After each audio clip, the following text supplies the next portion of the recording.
Bonjour à tous, c'est Célia, je suis ravie de vous retrouver pour ce petit vlog de janvier où je vais vous présenter un petit peu les reviews que je vais vous proposer bientôt et vous parler également de la suite du travail sur le Lily Tarot, Lily White, Lily Black Tarot, vous dire un petit peu où j'en suis, tout ça, tout ça. Alors déjà pour commencer, je vais déjà vous parler de la prochaine review que je vais vous faire et vous poster. C'est la review des jeux de Debbie Anderson. Alors celui-ci est illustré par Heather Brewster, pardon. Voilà, ce sont des vibrations énergie. C'est un oracle avec 52 cartes ainsi livrées. Je vous en montre rapidement quelques images. J'en suis absolument tombée amoureuse, mais vraiment un coup de cœur. Et avec Debbie, on a fait un échange entre nos jeux pour pouvoir chacune les présenter. Enfin, en tout cas, moi, j'avais vraiment très très envie de présenter ces jeux, son jeu, parce que vraiment, waouh. C'est Claire de la Lune qui a présenté ce jeu. Et quand je l'ai vu, j'ai fait, mais non, mais c'est pas possible, il est magnifique. Alors je sais, hein, on est beaucoup dans ce cas-là, à voir des jeux qui nous plaisent, des coups de cœur et se dire mais c'est pas possible, on va jamais pouvoir offrir tous les jeux qui nous plaisent. Mais là j'ai vraiment complètement craqué, regardez. Comment vous voulez ne pas craquer? Franchement, c'est magnifique. Je vais vous en montrer d'autres comme ça, mais après il y en a qui touchent plus ou moins. Enfin moi ce sont des cartes là qui me touchent, mais vous allez voir quand je vais vous faire la présentation. Ah là là. C'était difficile forcément de passer à côté de ce jeu-ci. Voilà, donc j'ai pas pu, j'ai contacté Debbie. En plus j'ai découvert Debbie, la personne qu'elle est, j'ai adoré ce qu'elle dégageait. Moi qui fais de la poterie, voilà. Ça me touche. Ça me touche beaucoup, c'est un jeu qui est très sympa, très bien fait, donc je vous en parle un peu plus tard. Et un truc aussi très sympa qu'elle a fait, c'est qu'elle a créé un autre jeu sur le même principe des énergies vibratoires, mais pour les enfants. Alors forcément, bien sûr, j'ai sauté dessus aussi. Alors mon jeu est un tout petit peu abîmé, enfin le boîtier de mon jeu est un tout petit peu abîmé. Il a été fait par une autre illustratrice, par Kim Dreyer, et vous avez des illustrations en fait d'enfants dessus. Voilà. Donc ce sont des photomontages, celui-ci ça se voit beaucoup plus que l'autre. J'adore regarder comme c'est beau. Le changement est fun, le changement est amusant, c'est super. Voilà, donc très coloré, très sympa. J'ai pas encore joué avec ma fille, mais avant de vous faire la review justement, je vais lui faire passer le test. Ma fille est encore un petit peu petite, à 3 ans, mais déjà, elle a son côté, j'aime ce jeu, j'aime pas ce jeu, j'aime ses illustrations ou pas. Donc déjà, elle a ce petit côté comme ça aussi d'aimer ou pas un jeu, d'être attirée ou pas par un jeu. Donc je vous en dirai un petit peu plus pendant la review. Voilà. Une autre review que je vais vous faire, c'est mon cadeau de Noël. Il s'agit du Ostara Tarot. Voilà. Donc vous l'avez déjà vu, vous connaissez d'ailleurs sans doute ce jeu. Mais je vous ferai une petite review dessus pour vous dire ce que moi j'en ai pensé. Euh, que du bien déjà. Je vous l'annonce. Et voilà. Alors, ensuite par rapport aux livres, j'ai 2 livres. Je ne sais pas si je vais avoir le temps de les lire pour janvier. Je vais essayer parce que ça m'a l'air vraiment des livres qui m'ont l'air vraiment très sympathiques. Ce sont des livres que l'on m'a envoyés. Donc il y a La magie des plantes aux éditions Danaé. Vous savez que j'adore les éditions Danaé. Là, il s'agit des plantes au travers des 12 mois de l'année. Donc on voit les plantes qui sont utilisées, qui poussent dans les 12 mois, enfin suivant l'année en fait, hein, tout simplement. Donc je trouve ça sympa.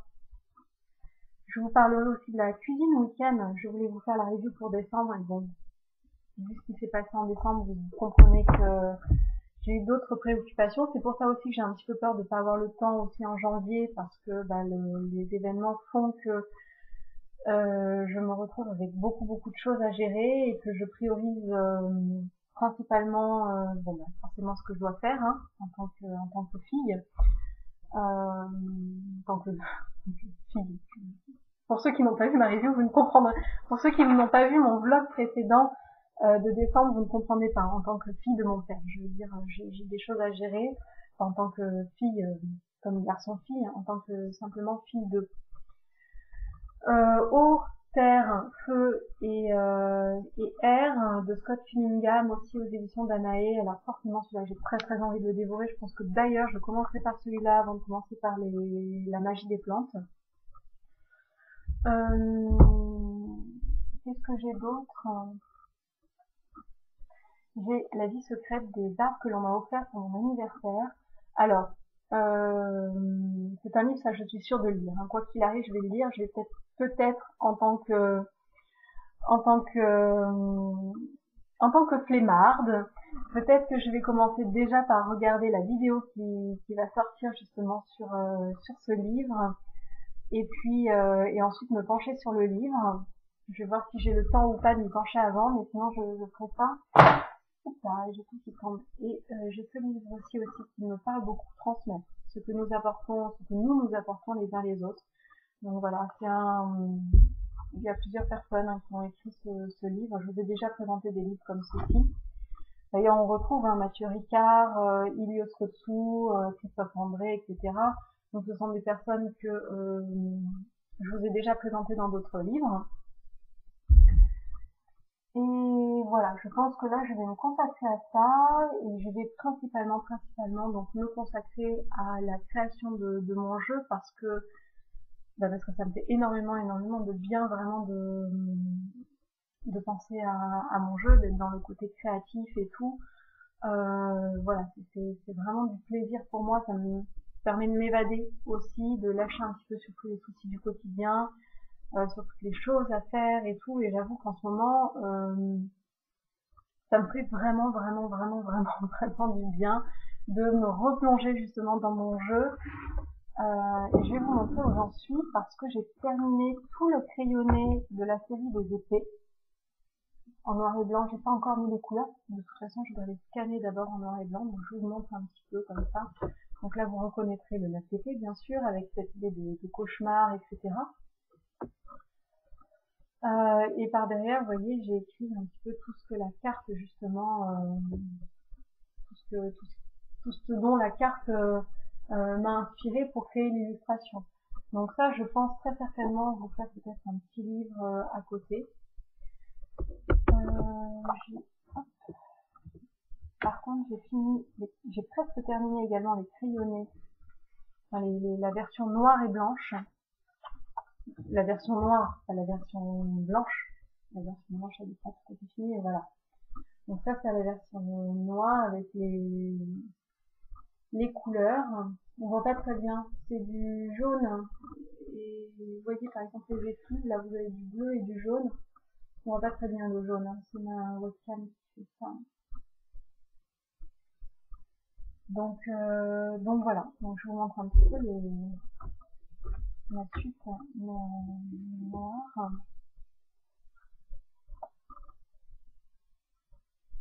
Je suis très contente. Bon, vous voyez pas très bien, j'ai l'impression, parce qu'ici il y a des petites choses qui se passent au niveau du crayon et qui n'apparaissent pas très bien. Voilà. Donc là, il me manque plus que 2 cartes pour terminer la série il ne me manque pas plus que 2 cartes, il me manque justement mettre de la couleur sur 2 des cartes. J'adore. J'adore celle-là, le rendu comme ça, je trouve que ça claque.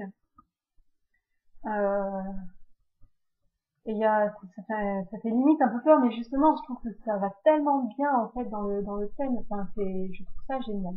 Il y a des cartes que j'adore vraiment sur la version blanche, que je trouve un petit peu moins bien sur la version noire. Il y a des cartes sur la version noire que je trouve absolument extraordinaires. Ça donne limite envie de mélanger les deux jeux. Mais voilà. Ce sont deux styles très différents. J'aime pas trop mélanger les styles, moi, vous savez, hein, j'aime bien, j'ai préféré faire 2 jeux plutôt que un en mélangeant les styles, c'est pas pour rien.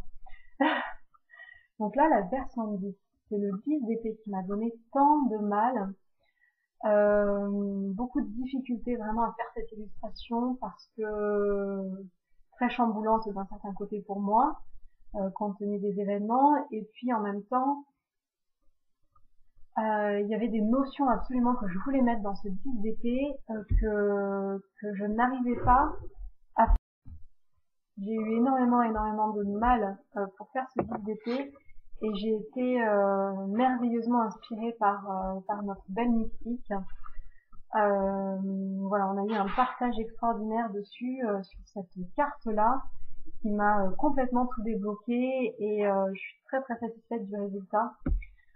C'est une carte que d'habitude on veut très morbide puisque c'est un homme souvent qui est à terre et qui a 10 épées comme ça dans le corps et qui est tourné dans l'imagerie traditionnelle, le Rider-Waite-Smith, qui est tourné, qui a la tête tournée, le corps tourné vers une étendue d'eau. Et en fait, ça signifie donc forcément la fin d'un cycle. De toute façon, c'est le principe aussi de la mort, de symboliser la fin d'un cycle. Mais il y avait aussi cette notion d'eau qui était très importante et le fait que les épées soient plantées dans un corps qui était très importante parce que dans la série des épées, on nous parle du mental. On parle d'à quel point le mental, justement, peut être prenant sur notre vie, peut nous guider aussi dans notre vie, nous faire. On est tout le temps dans le mental et avec le 10 d'épée, on nous invite à reprendre possession de notre corps. On nous dit ok, le mental c'est une bonne chose, mais si on est complètement en dehors de notre corps, plus du tout dans l'incarnation et complètement dans le mental, on passe à côté d'énormément de choses. Et ce 10 d'épée, il est là pour nous rappeler, alors certes de façon brutale et un petit peu forte, qu'il est temps de remettre, de nous réincarner dans notre corps, de reprendre possession de notre corps et en même temps de redonner de la place aussi aux émotions. Voilà.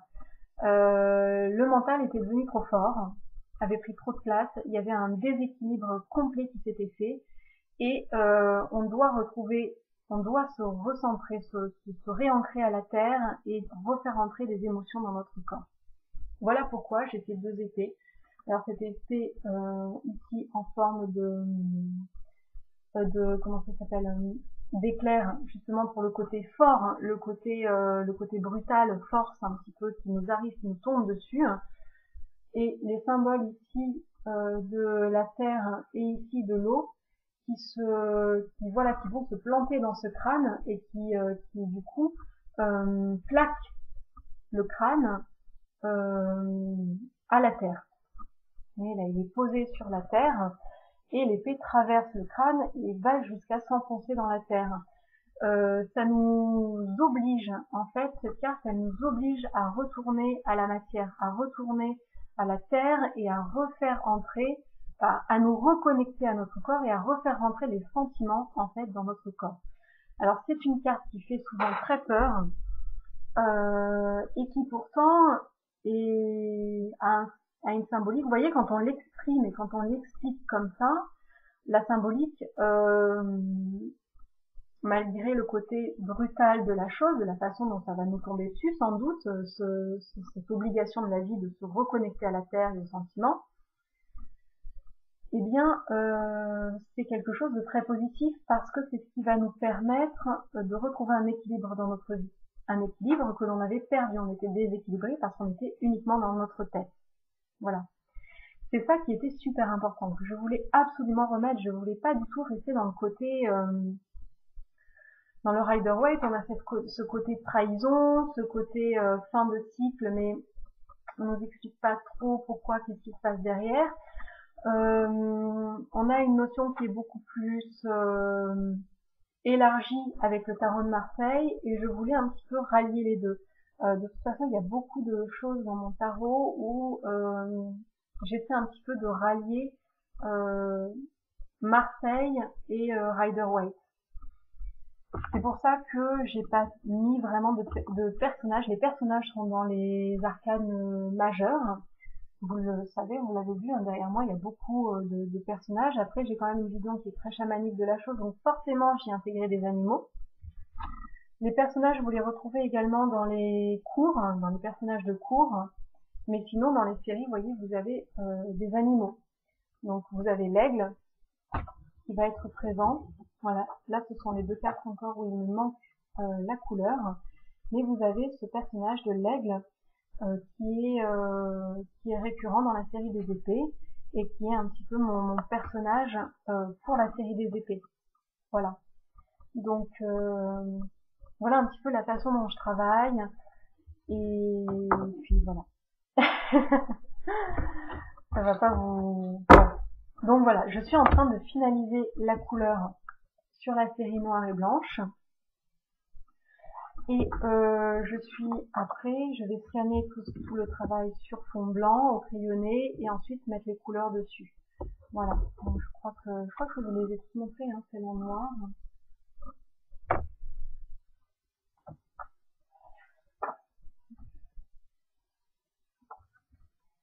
Voilà. Voilà donc où j'en suis dans mes créations. Ensuite, je vais m'attaquer, dès que j'ai fini les épées, je m'attaque à la série des coupes, des émotions. Et puis bon ben on va voir un peu ce que ça donne. De toute façon, je vous montre ça au fur et à mesure. Je vous montre ça aussi, je vous montre des illustrations aussi sur Instagram. Donc n'hésitez pas à vous inscrire à mon Instagram ou aussi sur Facebook. Je crois que je switch à chaque fois que je fais une photo sur Instagram, je la switch sur la page Célia Mélodie, je crois que c'est ça, ou Carte Conscience. Je vais plus beaucoup sur Facebook, donc du coup je suis moins au courant, je me penche beaucoup plus sur YouTube. Donc voilà, n'hésitez pas à vous inscrire. Donc avant de vous souhaiter au revoir, je voudrais avant tout aussi vous remercier pour vos mots de soutien. Je vous ai déjà remercié dans une autre vidéo, mais peut-être que tout le monde ne l'a pas regardé, donc j'en profite ici pour vraiment vous dire à quel point j'ai été touchée par tous vos messages. Et ça fait du bien. Ça fait du bien et je vous remercie vraiment de votre soutien, de tout ce que vous m'avez apporté durant cette période difficile. Voilà, je vous embrasse très fort et je vous souhaite une belle année 2018 et à très bientôt pour d'autres vidéos. Salut!